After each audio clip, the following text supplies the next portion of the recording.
A partir de agora, programa Campanha Mundial do Evangelho no Lar. Maria Compre.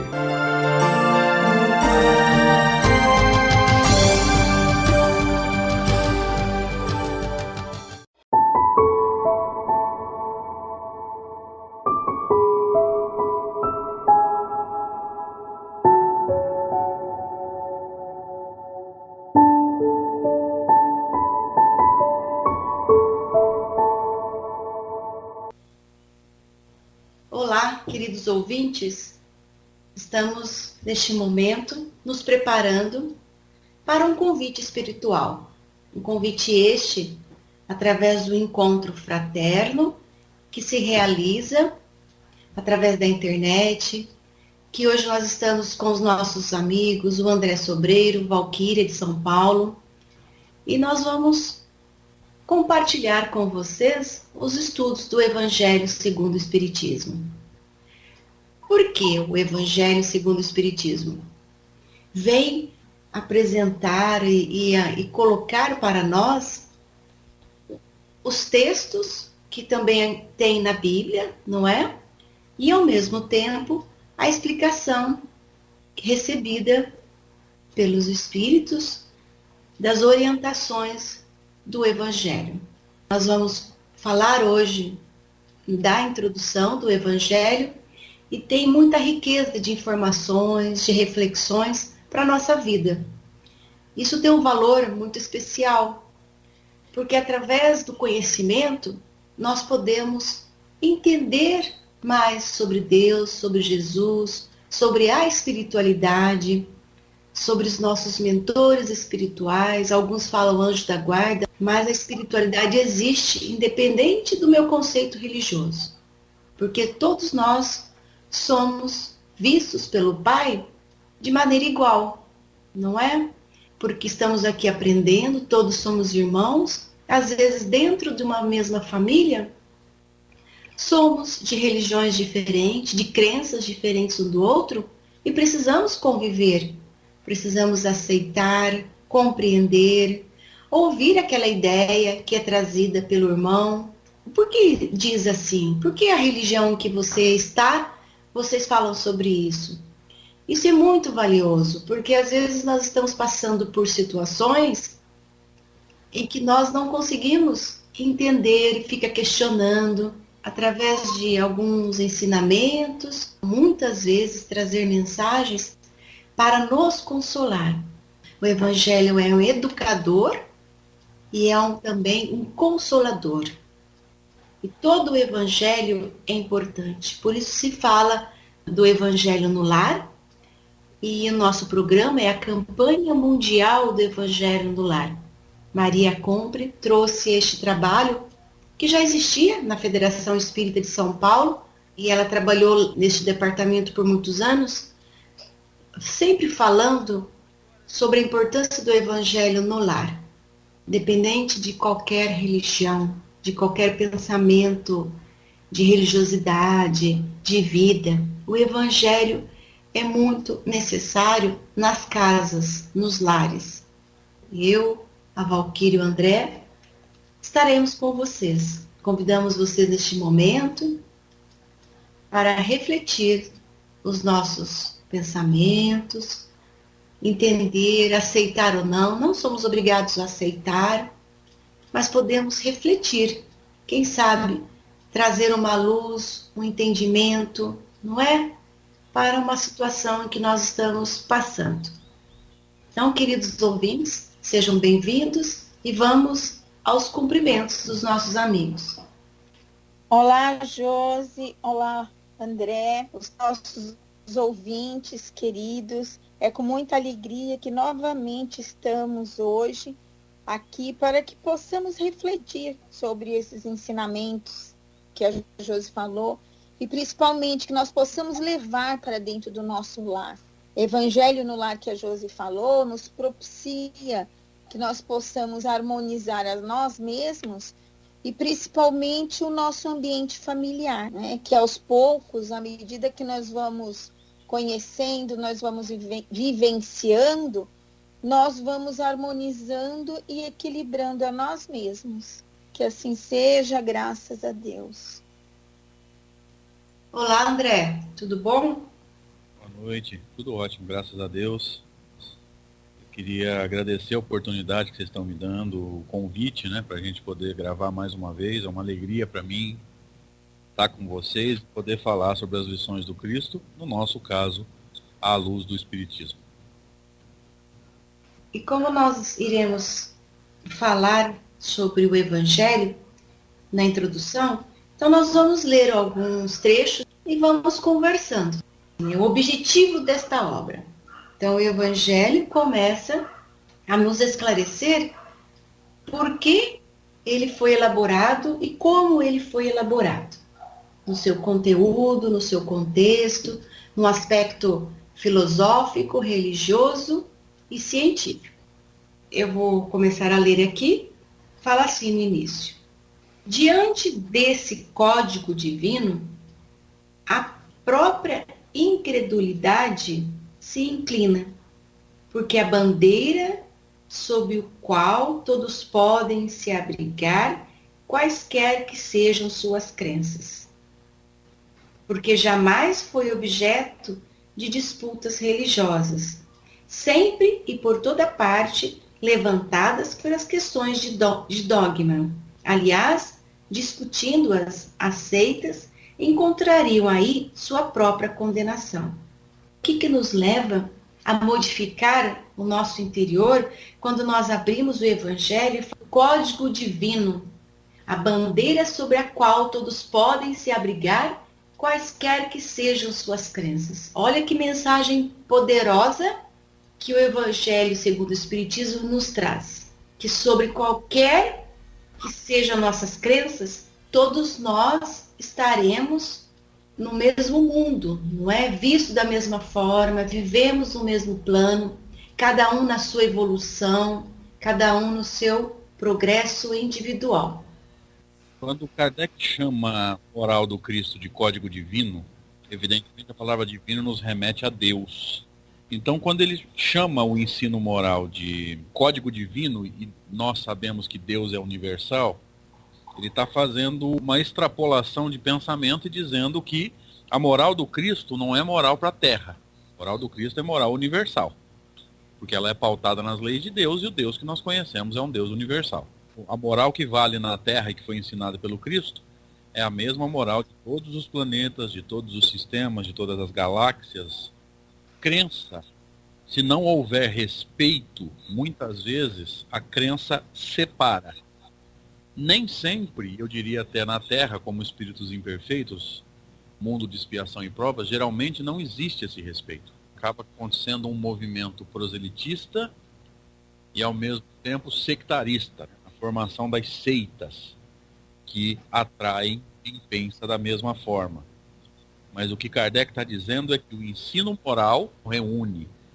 E se nós nos dedicássemos a esse ensino moral, talvez nós não tivéssemos tantas seitas dentro do cristianismo, talvez nós pensássemos todos da mesma forma, e com toda certeza, como ele diz, que o ensino moral não dá motivo para ataque. A última, que o ensino moral, conservou-se constantemente inatacável. A parte moral, quando atacada, mostra a imperfeição que cada um tem de nós. Eu vou dar um exemplo.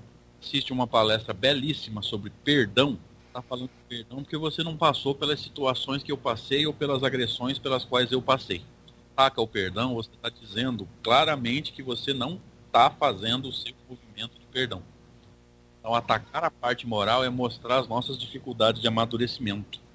A moralidade, o ensino moral é o objetivo exclusivo dessa obra, mas aí eu volto para comentar um pouco depois. Porque principalmente na parte moral, o objetivo da obra é trazer o Evangelho de Jesus, falar de perdão. Se nós não aceitamos, não entendemos, achamos que não precisamos vivenciar porque a nossa situação ela é mais complicada, ela é mais dolorida, ela é mais sofrida. De acordo com a crença de cada um, infelizmente, nós ainda não estamos no estágio de respeitar, de aceitar, de entender. Às vezes nem escuta. Muitos de nós não querem nem escutar sobre a crença do outro. Basta saber que ele não professa da mesma crença que nós, já se coloca uma barreira em relação àquela pessoa. No entanto, o ensino moral precisava unir realmente, né, André? A todos nós.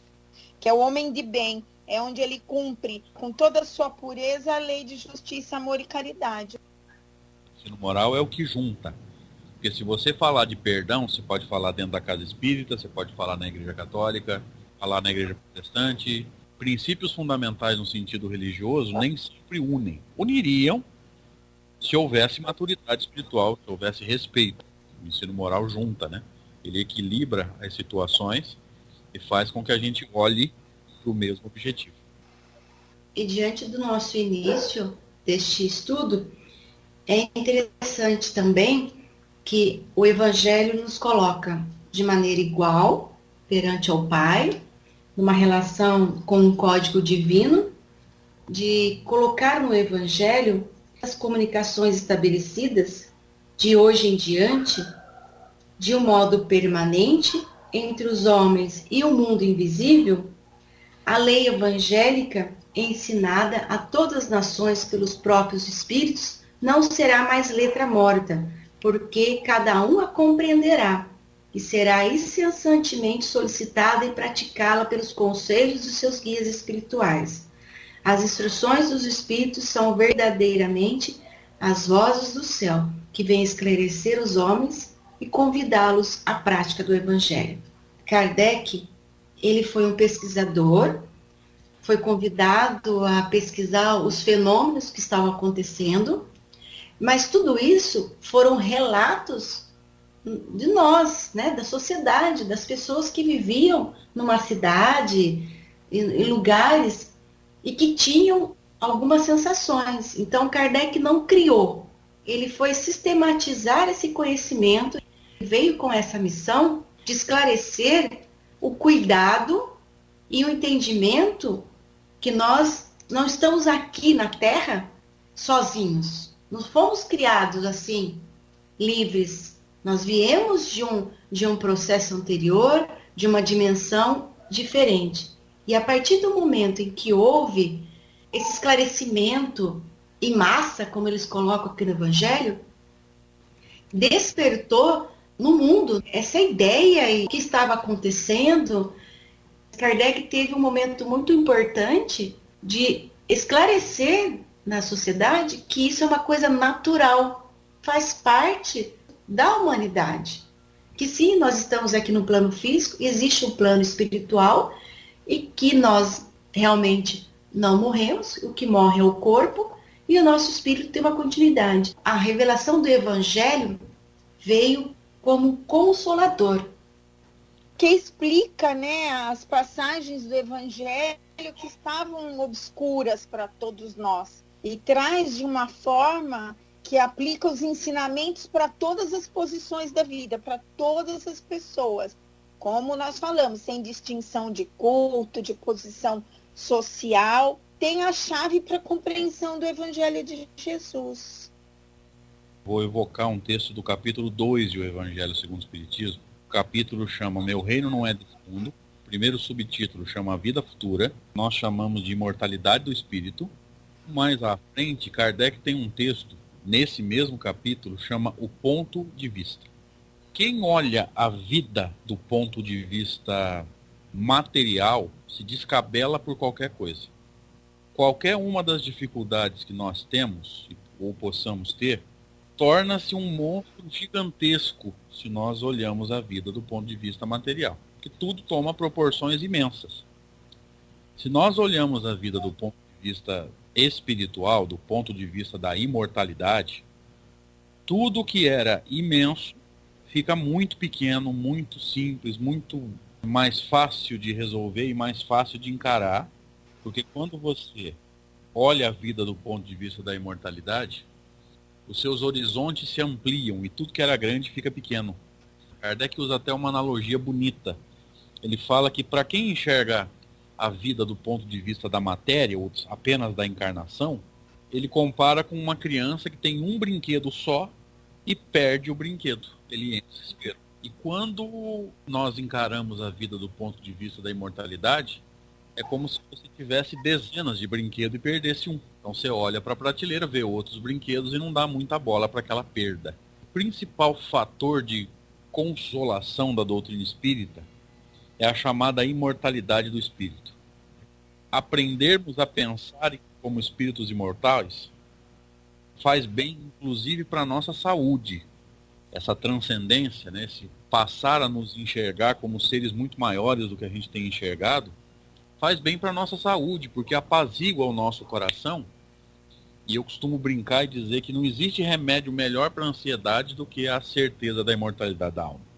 Quando nós pensamos como seres imortais, até a ansiedade vai sendo trabalhada, porque eu vou pensando, né, para que eu estou com tanta pressa, por que eu estou com tanto medo, por que eu estou com tanta segurança, se eu sou imortal e Deus me ama.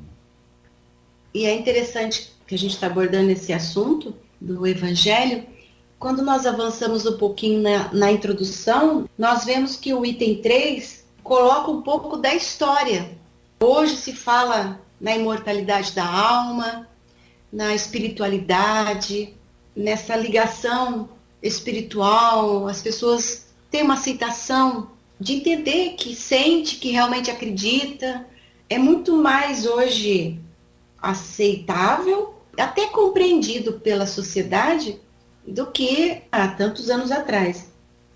Kardec chama de objetivos dessa obra, e ele vai encerrar o primeiro parágrafo assim. Eu vou fazer uma leitura dinâmica de alguns trechinhos bem rápidos, tá? Em 5 partes, as matérias contidas nos evangelhos. Primeiro, os atos comuns da vida do Cristo, os milagres, as predições, as palavras que foram tomadas pela Igreja para fundamento dos seus dogmas. 5, o ensino moral. As 4 primeiras têm sido objeto de controvérsia. A última conservou-se inatacável. Ou seja, você pode discutir os atos comuns da vida do Cristo. Se você pesquisar no Evangelho, no Novo Testamento, você vai encontrar os fariseus discutindo por que Jesus sentava para almoçar com publicanos, pecadores. Até o ato de sentar-se para almoçar com pessoas de má fé, de má vida na época, né? Dentro daquela visão preconceituosa que se... Até isso era discutido. E Jesus era julgado, vamos dizer assim, porque estava almoçando com quem mais precisava da ajuda dele. Como governador espiritual do planeta, ele construiu os ciclos evolutivos do planeta. Então, para Jesus predizer o que aconteceria no futuro, não há uma grande dificuldade, porque quem desenhou os ciclos evolutivos foi ele, evidentemente com a ajuda da equipe de trabalho dele. E o 5º é o ensino moral. E se nós formos ao final do primeiro parágrafo, Kardec diz assim: essa parte, que é o ensino moral, será o objetivo exclusivo dessa obra. Qual é a conclusão que a gente chega? O próprio Kardec disse que o objetivo exclusivo da obra é o ensino moral, portanto, é nortear o processo que ele chamou no capítulo 17 do mesmo livro, de transformação moral. Eu estava aqui pensando como Deus é maravilhoso. Tempos em tempos, Deus manda ao nosso planeta Terra espíritos, né, superiores para que possa nos auxiliar. E você veja que essa obra, como o André bem colocou, ela vai nos conduzir a ser uma pessoa melhor.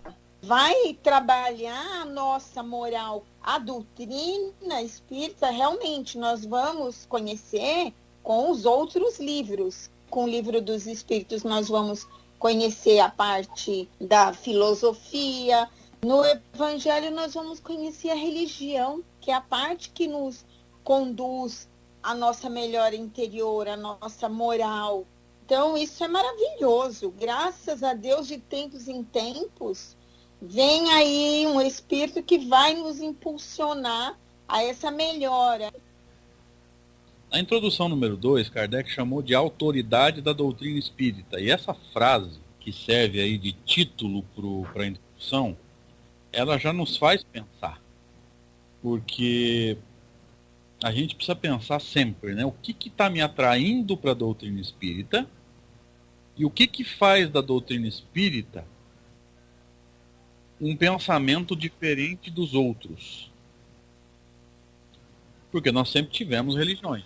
Outras seitas foram criadas que usam ou o ensino do Cristo como base, ou pelo menos encontram alguma ressonância no chamado Evangelho, no Novo Testamento. Mas o que faz a doutrina espírita?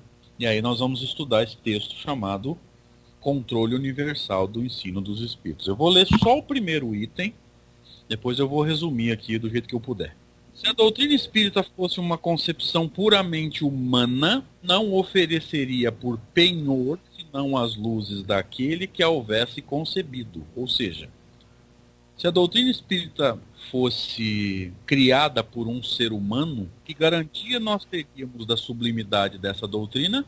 Apenas o que Kardec chamou de as luzes daquele que a houvesse concebido. Ou seja, tudo estaria na dependência da elevação e das boas intenções de um ser humano. Que Deus não criaria uma doutrina que tem por objetivo fomentar a regeneração do planeta pautado nas opiniões de um ser humano, principalmente de um espírito que ainda não é perfeito. Kardec deixa claro aqui que a doutrina não é dele, que a doutrina é dos espíritos. Diz Allan Kardec no livro A Gênese, que a doutrina espírita é a resultante do ensino concordante e coletivo dos espíritos.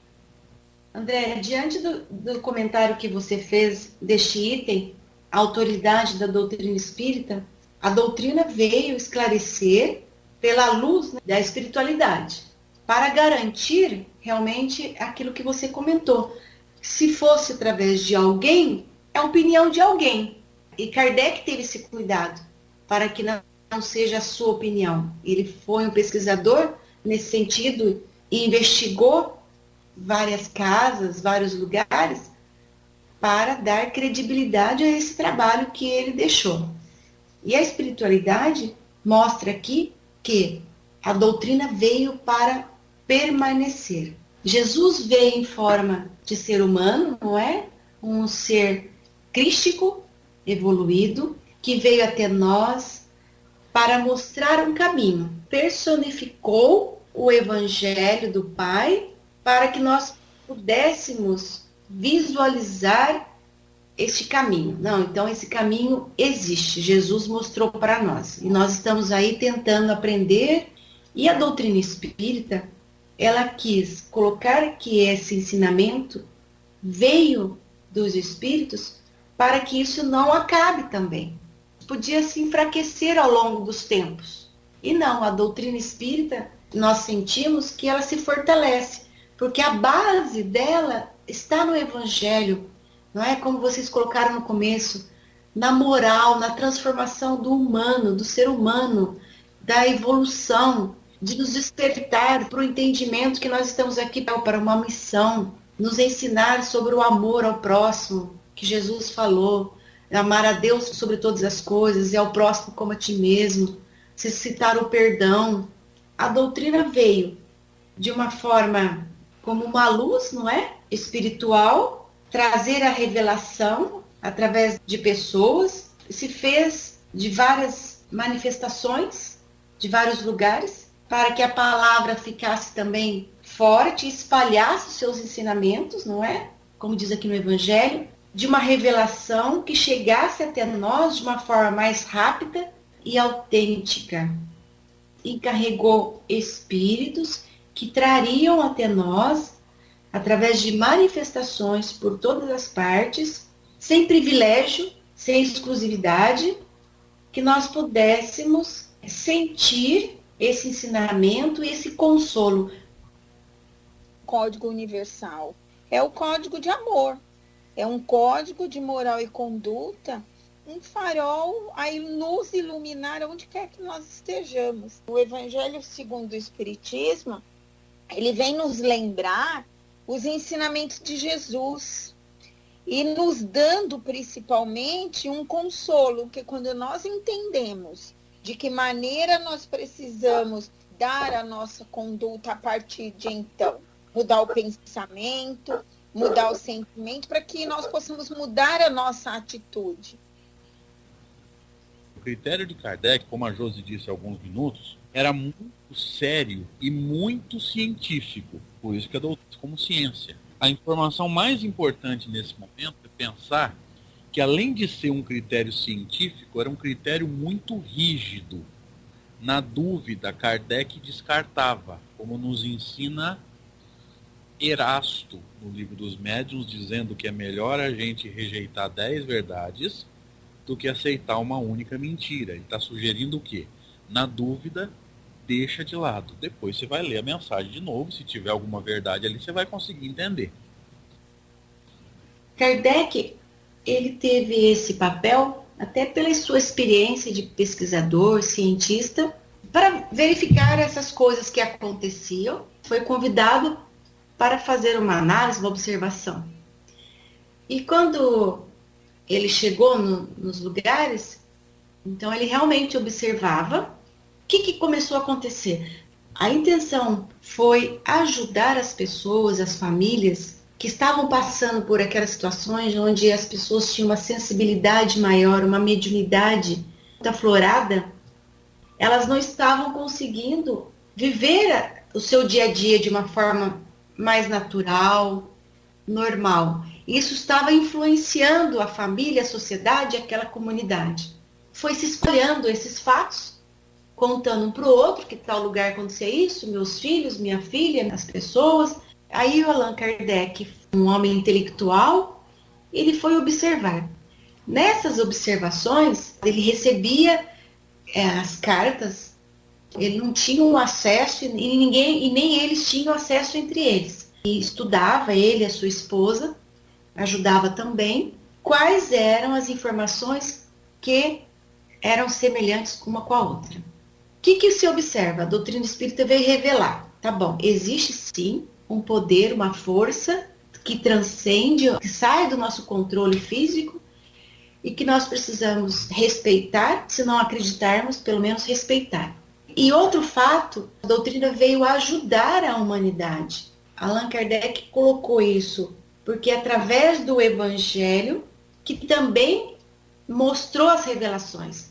Não é a doutrina espírita que criou as revelações, mas através do Evangelho de Jesus, que já existiam, as pessoas queriam entender por que aquilo estava acontecendo com elas. Ajudar a melhorar, porque às vezes as pessoas podem ficar doentes psiquicamente. Há uma influência. O mundo espiritual nos influencia. Muito próximo essa ligação.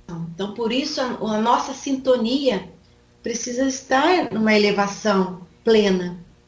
A doutrina espírita veio de ajudar a humanidade a não ficar aflita nesses fenômenos que estavam acontecendo. A partir do momento em que você conhece a causa de um fenômeno, o que era sobrenatural passou a ser natural.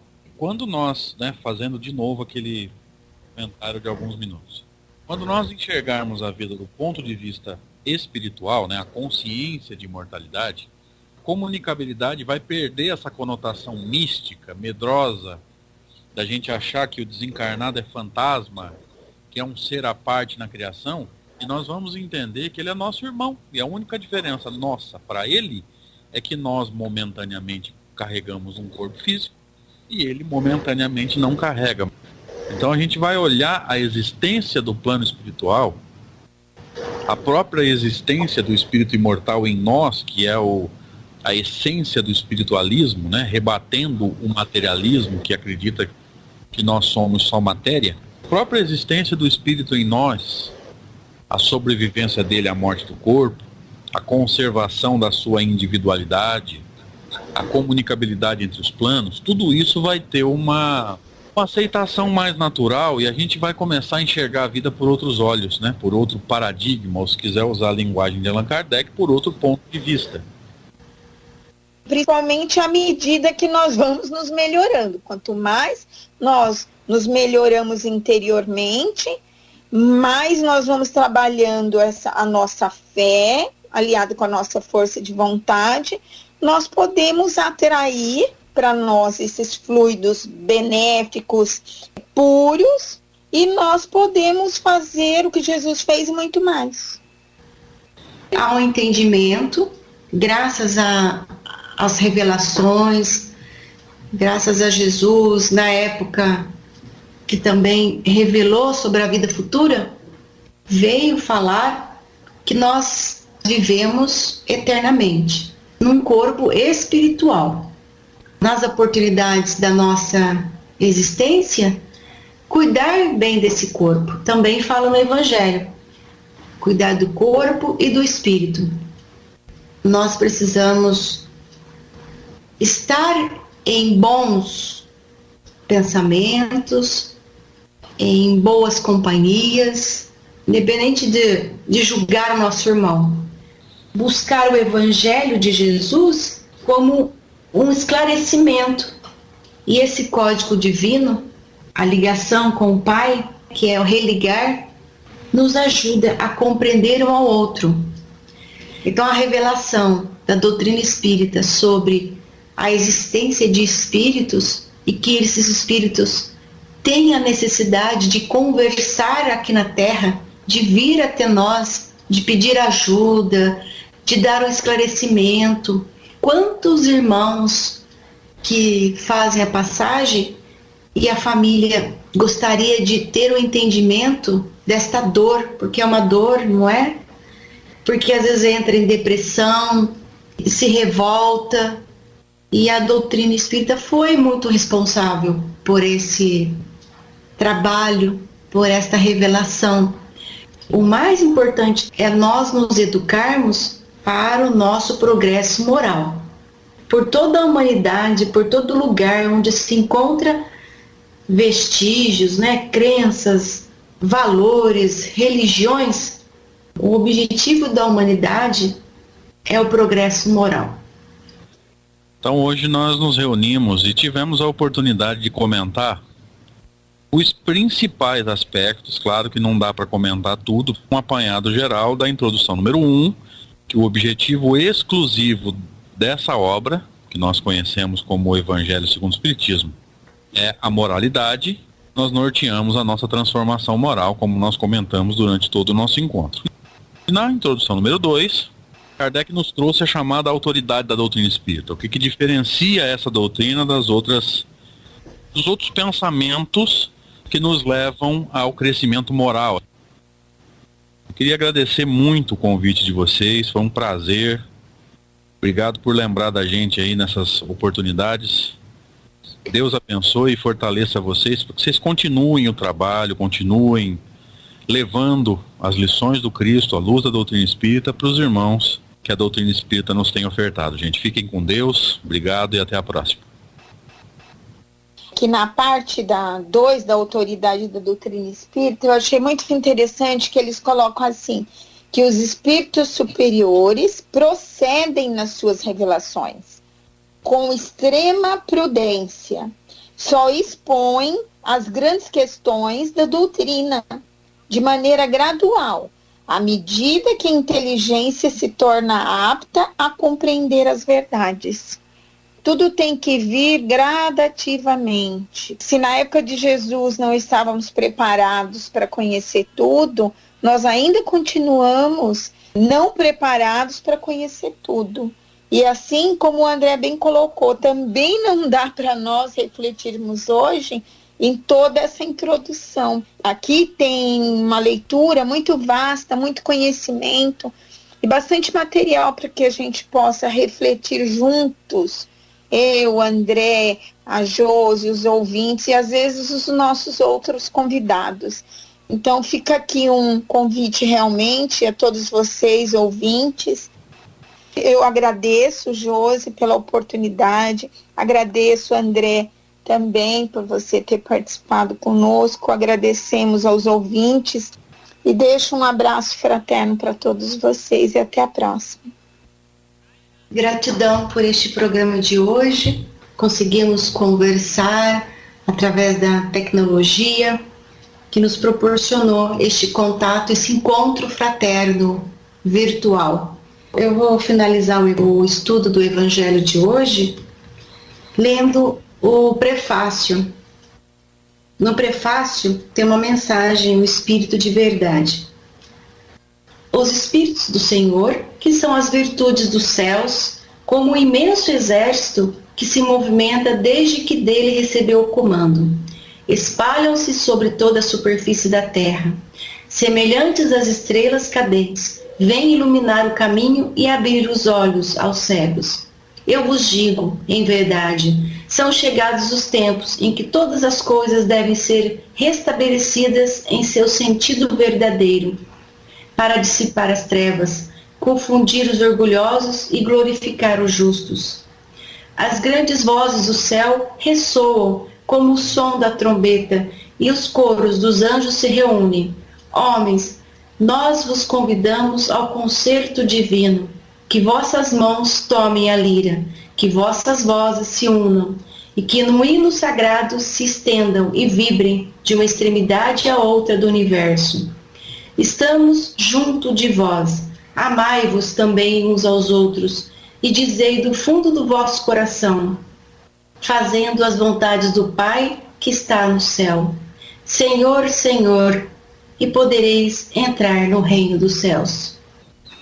Finalizando o nosso programa, nesta linda oração do prefácio do Evangelho, que nos emociona, nos traz um conforto, nos dá mais ânimo ainda para que possamos nos instruir, ser uma luzinha que se espalha no mundo. Queridos ouvintes, agradeço por vocês estarem conosco, ao André, que se dispôs o seu tempinho para estar nesse lindo encontro fraterno, a Valquíria também. Um grande abraço a todos, muita luz e espiritualidade. Poema da gratidão. Senhor Jesus, muito obrigado pelo ar que nos dás, pelo pão que nos deste, pela roupa que nos veste, pela alegria que possuímos, por tudo de que nos nutrimos. Muito obrigado pela beleza da paisagem, pelas aves que voam no céu de anil, pelas tuas dádivas mil. Muito obrigado, Senhor, pelos olhos que temos, olhos que veem o céu, que veem a terra e o mar, que contemplam toda a beleza, olhos que se iluminam de amor ante o majestoso festival de cor da generosa natureza. E os que perderam a visão, deixa-me rogar por eles ao teu nobre coração. Eu sei que depois desta vida, além da morte, voltarão a ver com alegria incontida. Muito obrigado pelos ouvidos meus, pelos ouvidos que me foram dados por Deus. Obrigado, Senhor, porque posso escutar o teu nome sublime e assim posso amar. Obrigado pelos ouvidos que registram a sinfonia da vida, no trabalho, na dor, na lida, o gemido e o canto do vento nos galhos do olmeiro, as lágrimas doridas do mundo inteiro e a voz longínqua do cancioneiro. E os que perderam a faculdade de escutar, deixa-me por eles rogar. Eu sei que no teu reino voltarão a sonhar. Obrigada pela minha voz, mas também pela voz que ama, pela voz que canta, pela voz que ajuda, pela voz que socorre, pela voz que ensina, pela voz que ilumina e pela voz que fala de amor. Obrigado, Senhor. Recordo-me sofrendo daqueles que perderam o dom de falar e o teu nome sequer podem pronunciar. Os que vivem atormentados na afasia e não podem cantar nem à noite nem ao dia. Eu suplico por eles, sabendo que mais tarde no teu reino voltarão a falar. Obrigado, Senhor, por estas mãos que são minhas, alavancas de amor do progresso da redenção. Agradeço pelas mãos que acenam a deusas, pelas mãos que fazem ternura e que socorrem na amargura, pelas mãos que acarinham, pelas mãos que elaboram as leis e pelas que as feridas cicatrizam, retificando as carnes partidas, a fim de diminuírem as dores de muitas vidas, pelas mãos que trabalham o solo, que amparam o sofrimento e estancam lágrimas, pelas mãos que ajudam os que sofrem, os que padecem, pelas mãos que brilham nestes traços como estrelas sublimes fulgindo nos meus braços, e pelos pés que me levam a marchar, ereto, firme a caminhar, pés da renúncia, que segue humildes e nobres sem reclamar, e os que estão amputados, os aleijados, os feridos e os deformados, os que estão retidos na expiação por crimes praticados noutra encarnação. Eu rogo por eles e posso afirmar que no teu reino, após a lida desta dolorosa vida, poderão bailar e em transportes sublimes com os seus braços também afagar. Sei que lá tudo é possível quando tu queres ofertar, mesmo que na terra pareça incrível. Obrigado, Senhor, pelo meu lar, o recanto de paz, a escola de amor, a mansão de glória, o pequeno quartinho, o palácio, o tapera, o tugúrio, a casa de miséria. Obrigado, Senhor, pelo amor que tenho, pelo lar que é meu. Mas se eu sequer nem o lar tiver, o teto amigo para me abrigar, nem outra coisa para me confortar, se eu não possuir nada, senão as estrelas e as estradas, como sendo o leito de repouso e o suave lençol, e ao meu lado ninguém existir, vivendo e chorando sozinho ao léu, sem um alguém para me consolar, direi, cantarei ainda, obrigado, Senhor, porque te amo e sei que me amas, porque me deste a vida jovial, alegre, por teu amor favorecida. Obrigada, Senhor, porque nasci. Obrigado, Senhor, porque creio em ti e porque me socorres com amor hoje e sempre. Obrigado, Senhor. Amélia Rodrigues.